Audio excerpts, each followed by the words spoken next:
self-awareness. It's quite interesting in the times that we're living in.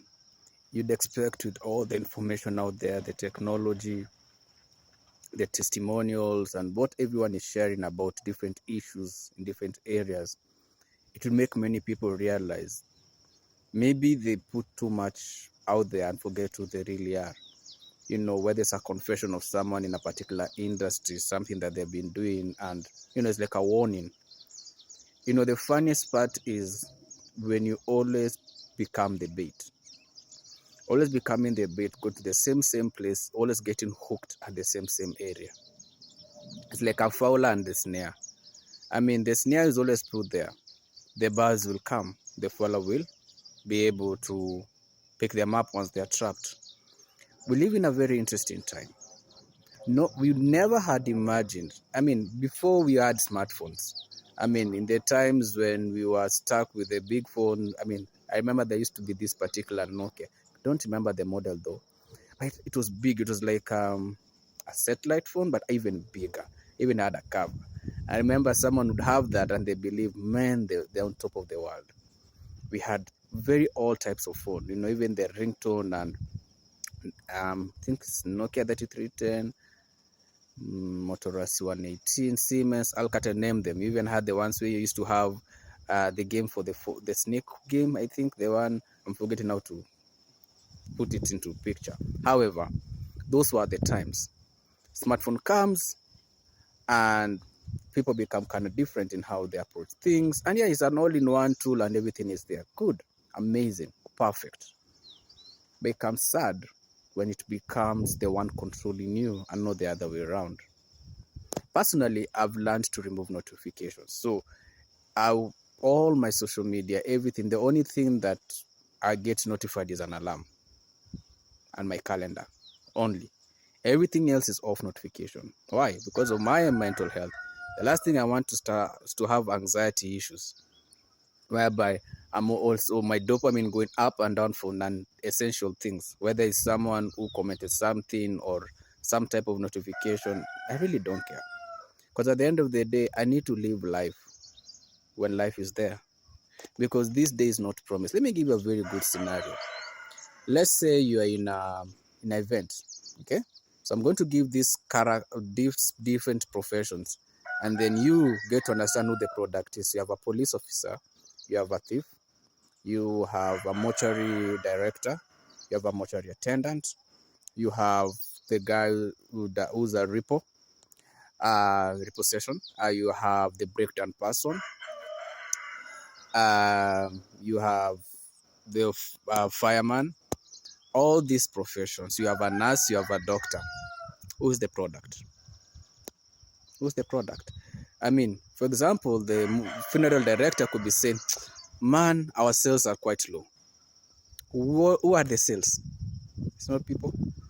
The mortuary, the one who normally cleans up the bodies, business has been low. Who's the business? Breakdown. Sales have been low. What do you think they deal with? Police officer. Business has been really, really, really bad. The thief. I don't understand. It's now hard to do business. Now, when you look at that simple, we have the doctor, the nurse, and. But who's the product? Is it not you and I? If you're not self-aware about your environment and the conditions within your environment, how different are you from being a product of either of all these parties?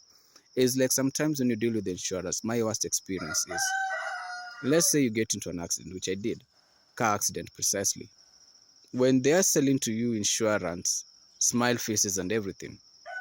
When you get into an accident, you're dealing with the underwriter and the underwriter and some of the people within the insurance will make your life hard for you to just get your claim. Mind you, you have all the documents. I remember I was involved in an accident January 2024.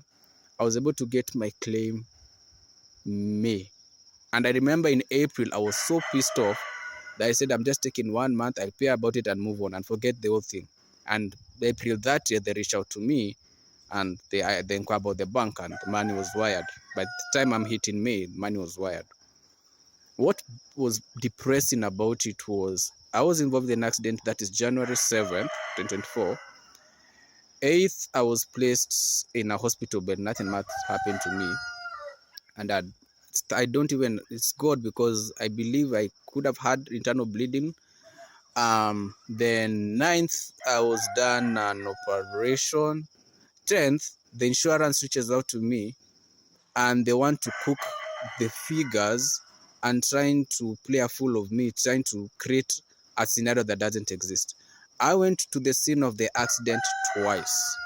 One with an assessor, two with the investigator. I can tell you for free, nothing is as torturing as going to a scene of an accident whereby you are, by God's grace, lucky to be alive.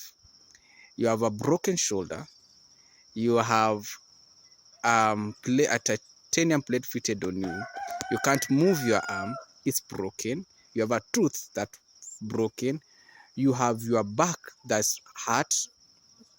And you're told to relieve the accident just because an insurance company somewhere just wants to avoid to pay the claim. That was a torture I went through. I wish it not on anyone. But a lot I learned after the whole ordeal and managing to get what was due to me. Why am I going down that path? Because sometimes if we forget to really love ourselves, we can get caught up with such. You know what I did when I learned, when we were frustrating, those people frustrating me for, that's practically like 5 months. When it reached April, I said, screw them all. I done my part of my documentation and I shut it and I moved on. By the time they were reaching out, asking for my bank details, my mind had moved on. It wasn't that I wasn't aware of that part, but I chose not to let it define me. I mean, I worked in a company where I put the best of the best. I was a workaholic. I mean, I worked. But when I got ill and admitted, that is 2019, in 1 year, I had 10-day admissions, 2 full admissions. That really shows how bad things were. And in the full admissions, the company, the people I work with, the so-called colleagues, the so-called everything, nobody turned up. And it was bad in terms of my head deteriorate. So after 2019, I shifted. I wasn't the all happy, caring. I was like, do my time, I'm out. A lot changed for me from there. Then thinking my life was ending, 2020, February, someone comes into my life in the name of help. Turns out to be a situationship. 4 months down the line, I lose everything in my house. Literally, and get food poisoned and almost get stabbed. Fast forward, I'm thinking my life is just going to get better. 2021, it gets worse. Down to 2023, April. You come home, you start trying from scratch. Home is hell. Family sitting like crap. Mind you, still the one as a breadwinner. And then everybody leaves. 2023, then you start life. Then you're thinking, whew, I'm breathing. 2024, car accident. Then you have a whole full year. And then comes 2025. So you come and look at life from a whole different angle. And after that, I made so many decisions down that path, which I am very humbled and proud to do. I knew who to cut off and who to allow. The thing is, life is very short. Today is not guaranteed, tomorrow is not guaranteed. No government pretty much cares where you go. As in right now, if you look at where we are in the world, nobody cares. So care about yourself. Care about your mental health. Take that walk. Take that drive. Take that opportunity. Don't say I'm going to wait until I hit 60, then I'm going for a cruise ship. Go for it now. Plan. Go. Take that hike. Swim. Whatever it is you want to do, do it. Because at the end of the day, today is not promised. Tomorrow is not promised. Nothing is promised. We all want peace, but look at our leaders. They all are running for war. We all want a time we just forget about everything. Look at our bills. They are going up by the day. But don't let it define you. Don't let these beautiful gadgets called smartphones be the one to tell you how to eat, dream, sleep. Yeah, you might be fortunate you have all this technology, but don't let it define you. Be the person to say thank you, but no please. Love yourself enough to say no.